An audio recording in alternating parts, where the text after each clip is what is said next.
एक आदमी ने एक बहुत ही खूबसूरत लड़की से शादी की।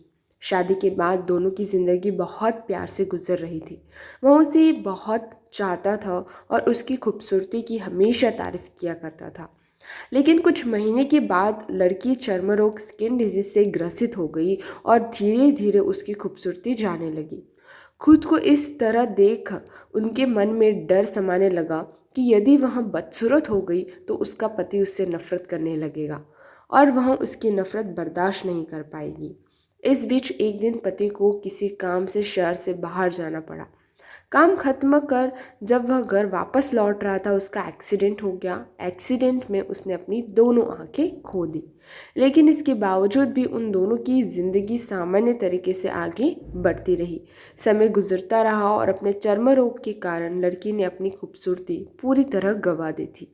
वह बदसूरत हो गई, लेकिन अंधे पति को इस बारे में कुछ भी पता नहीं था। इसलिए इसका उनके खुशहाल विवाहित जीवन पर कोई प्रभाव नहीं पड़ा।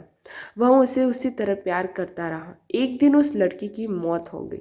पति जब अकेला हो गया था, वह बहुत दुखी था। वह उस शहर को छोड़कर जाना चाहता था।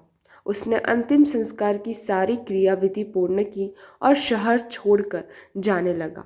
तभी एक दिन पीछे से एक आदमी ने उसे पुकारा और पास आकर कहा, अब तुम बिना सहारे के अकेले कैसे चल पाओगे?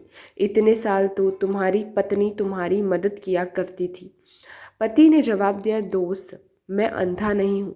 मैं बस अंधा होने का नाटक कर रहा था, क्योंकि यदि मेरी पत्नी को पता चल जाता कि मैं उसकी खूबसूरती देख नहीं सकता हूँ तो यह उसे उसके रोग से ज़्यादा दर्द देता। इसलिए मैंने इतने साल अंधे होने का दिखावा किया। वह बहुत अच्छी पत्नी थी, मैं बस उसे खुश रखना चाहता था। इस कहानी से हमें सीख मिलती है कि खुश रहने के लिए हमें भी एक दूसरे की कमियों के प्रति आंखें बंद कर लेनी चाहिए और उन कमियों को नज़रअंदाज कर देना चाहिए।